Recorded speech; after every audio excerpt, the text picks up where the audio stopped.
जय हिंद। डिस्कशन ये है कि यूनाइटेड नेशन की सिक्योरिटी काउंसिल ने अभी रिसेंटली 25 मार्च को एक रेजोल्यूशन अडॉप्ट किया है और इस रेजोल्यूशन के through UN security council demands immediate cease fire in Gaza. और ये अपने को पता ही है कि इजराइल और पैलेस्टीन का जो कॉन्फ्लिक्ट है वो बेहद पुराना कॉन्फ्लिक्ट है, लेकिन अभी रिसेंट टाइम्स में ये कॉन्फ्लिक्ट दोबारा से इंटेंसिफाई हो गया है। अगर आप न्यूज़ को फॉलो कर रहे हो तो आपको पता होगा कि कुछ महीनों पहले हमास ने इजराइल को अटैक किया था और फिर इजराइल ने काउंटर अटैक करना शुरू कर दिया, लेकिन इस अटैक काउंटर अटैक में बहुत सारे सिविलियंस मारे जा रहे हैं। तो finally United nation security council ने रेजोल्यूशन अडॉप्ट करके ये बोला है कि इस वॉर को ख़त्म किया जाए, सीज फायर डिक्लेयर किया जाए और पीस की तरफ मूव किया जाए। ये इजराइल पैलेस्टीन कॉन्फ्लिक्ट क्या है वो अपने आप में अलग टॉपिक है, आज अपन उसके बारे में बात नहीं करने वाले हैं। जिन चीज़ों पे आज अपने को बात करनी है उनमें से एक तो है कि रेजोल्यूशन का नाम क्या है, बिकॉज यूपीएससी प्रीलिम्स में कई बार पूछ लेते हैं, रेजोल्यूशन का नाम दे देंगे और पूछ लेंगे कि किससे डील करता है ये रेजोल्यूशन, तो नाम देखेंगे। दूसरा, यूनाइटेड नेशन की ये जो सिक्योरिटी काउंसिल है ये जिन रेजोल्यूशंस को अडॉप्ट करती है उनका स्टेटस क्या है, बाइंडिंग है, नॉन बाइंडिंग है, सिनेरियो क्या है। तीसरा, बड़ा इंपॉर्टेंट, यूएस ने इस बार एब्सटेन किया है वोट करने से, मतलब ना तो फेवर में वोट डाला ना अगेंस्ट में वोट डाला। और ये बड़ा सिग्निफिकेंट है बिकॉज इजराइल जो है वो यूएस का बड़ा इंपॉर्टेंट अलाय है। इनफैक्ट इससे पहले 2-3 बार जब भी यूएन सिक्योरिटी काउंसिल ने कोई भी रेजोल्यूशन अडॉप्ट करने की कोशिश करी है तो यूएस ने उसको वीटो कर दिया है, बट इस बार वोट डाला ही नहीं है, फेवर में भी नहीं डाला, अगेंस्ट में भी नहीं डाला, यूएस ने एब्सटेन किया है, मतलब एक तरीके से पॉलिसी शिफ्ट है। इजराइल का क्या रिएक्शन है इसके प्रति, उस पर भी अपने को बात करनी है। और बड़ा इंपॉर्टेंट, इंडिया क्या रोल प्ले करने वाला है, इंडिया का क्या रोल हो सकता है इस समय, उस पर भी आज अपन बात करेंगे। देखो, सबसे पहले तो रेजोल्यूशन कौन सा है, रेजोल्यूशन है रेजोल्यूशन 2728। बड़ा इंपॉर्टेंट कौन सा रेजोल्यूशन है, 2728। यूएन सिक्योरिटी काउंसिल के 10 नॉन परमानेंट मेंबर्स ने इसको टेबल किया था और इसको फाइनली अडॉप्ट कर लिया गया है। अच्छा, यूनाइटेड नेशन की सिक्योरिटी काउंसिल में टोटल होते हैं 15 मेंबर्स। इन 15 में से 10 होते हैं नॉन परमानेंट मेंबर्स और 5 होते हैं परमानेंट मेंबर्स। इन 5 परमानेंट मेंबर्स के पास में होती है वीटो पावर। और ये 5 परमानेंट मेंबर्स हैं कौन से, यूएस है, यूके है, रशिया है, चाइना है और फ्रांस है। ये 5 परमानेंट मेंबर्स हैं जिनके पास में वीटो पावर है और बाकी के 10 होते हैं नॉन परमानेंट मेंबर्स। अच्छा, यूनाइटेड नेशन सिक्योरिटी काउंसिल के जो रेजोल्यूशंस होते हैं ये एक तरीके से डिसीजंस होते हैं जो कि यूएन सिक्योरिटी काउंसिल अडॉप्ट करती है। यूएन सिक्योरिटी काउंसिल वो बॉडी है जो कि रिस्पॉन्सिबल है for international peace and security. United Nation के चार्टर के आर्टिकल 27 में बड़ा साफ साफ लिखा हुआ है कि अगर यूएन सिक्योरिटी काउंसिल के 15 मेंबर्स में से 9 मेंबर्स किसी रेजोल्यूशन के फेवर में वोट कर देते हैं तो ये मान लिया जाएगा कि उस रेजोल्यूशन को अडॉप्ट कर लिया गया है। ये जो आज का अपना रेजोल्यूशन है जो कि डिस्कशन का पार्ट है, रेजोल्यूशन 2728, इसके केस में तो 15 में से 14 मेंबर्स ने फेवर में वोट किया है। सिर्फ यूएस इकलौता ऐसा है जिसने एब्सटेन किया है और अगेंस्ट में तो कोई था ही नहीं।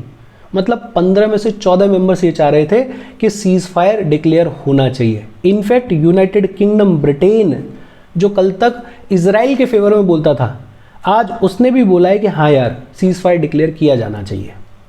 बेसिक चीज़ कौन सा रेजोल्यूशन है, रेजोल्यूशन 2728। अब सवाल आता है कि यूनाइटेड नेशन की सिक्योरिटी काउंसिल के ये जो रेजोल्यूशंस हैं इनका नेचर क्या है, स्टेटस क्या है। सिंपल, दे आर बाइंडिंग, बाध्य होते हैं, मानने ही मानने पड़ते हैं। और ये लिखा हुआ है यूनाइटेड नेशन के चार्टर के आर्टिकल 25 में। हाउएवर, ये जो 2728 रेजोल्यूशन है इट इज नॉन बाइंडिंग। और जो भी यूनाइटेड नेशन की सिक्योरिटी काउंसिल के रेजोल्यूशंस होते हैं अगर उनको फॉलो ना किया जाए तो council can vote on a follow up resolution addressing the breach and taking punitive actions in the form of sanctions or even the authorization of an international force।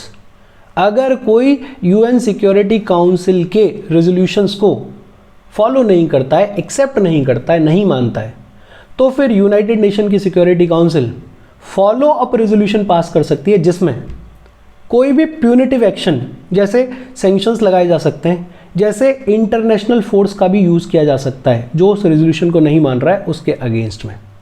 ये जो अपना रेजोल्यूशन है 2728 जिस पे आज अपन डिस्कशन कर रहे हैं, उसकी 2-3 इंपॉर्टेंट बातें अपन ने ऑलरेडी देख ली हैं। सभी मेंबर्स ने इसके फेवर में वोट किया है सिवाय यूएस के।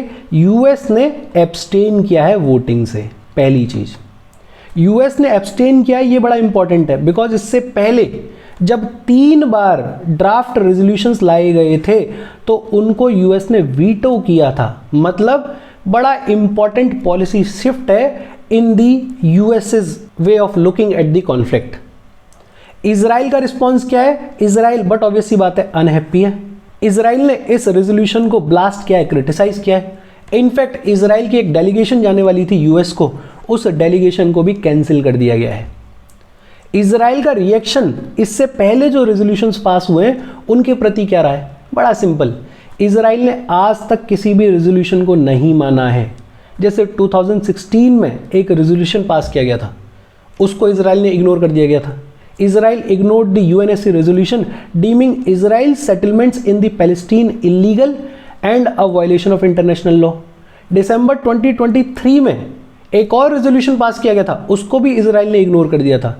जब दिसंबर 2023 में जो रेजोल्यूशन पास किया गया था उसमें ह्यूमैनिटेरियन सीज फायर की बातचीत की गई थी कि ह्यूमेन ग्राउंड्स पे, इंसानियत के ग्राउंड्स पे सीज फायर को डिक्लेयर कर दिया जाना चाहिए।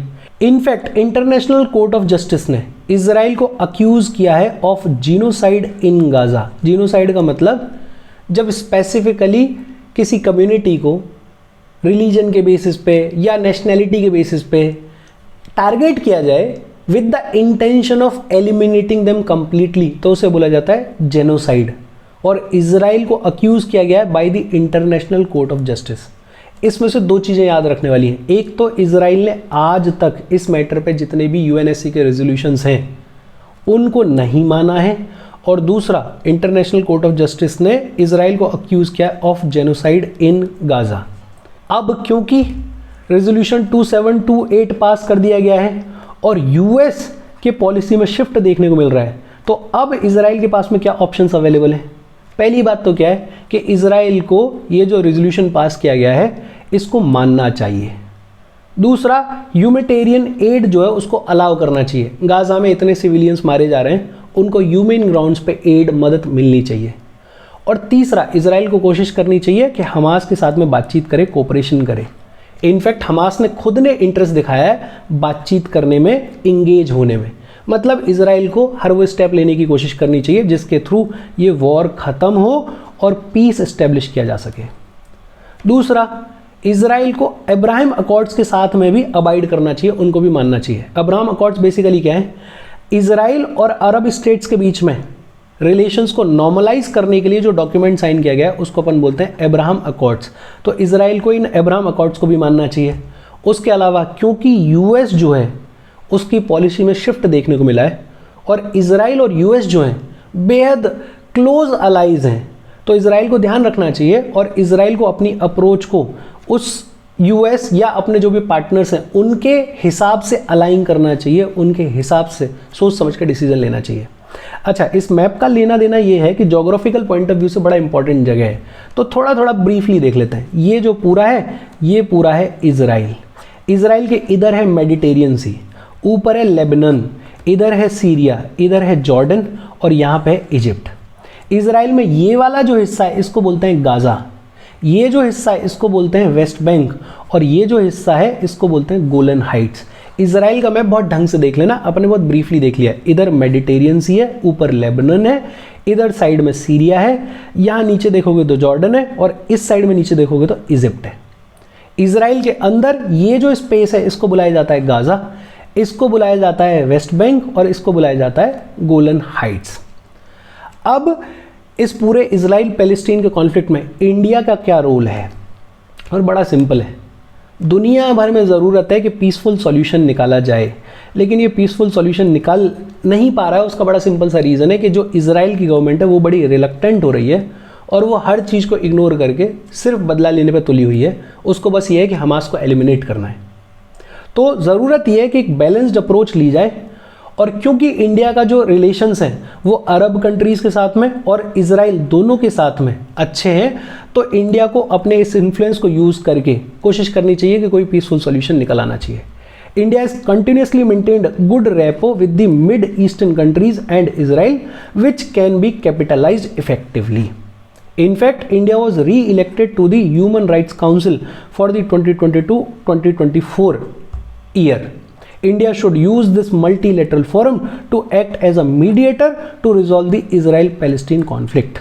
बेसिक आइडिया ये है कि हमें पीसफुल सॉल्यूशन ढूंढना चाहिए, और क्योंकि इंडिया जाना भी जाता है पीस के लिए, गांधी का देश है, फिर इंडिया का इजराइल के साथ में भी रिश्ता अच्छा है, अरब कंट्रीज के साथ में भी रिश्ता अच्छा है, तो इंडिया को अपने इन्फ्लुएंस को यूज़ करना चाहिए ताकि कोई पीसफुल सॉल्यूशन निकल सके।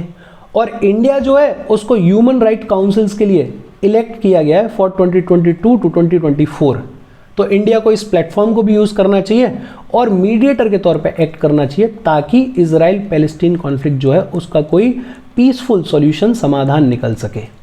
और इसके साथ आज का अपना ये डिस्कशन खत्म हो गया। कोई डाउट हो please comment. Thank you very much.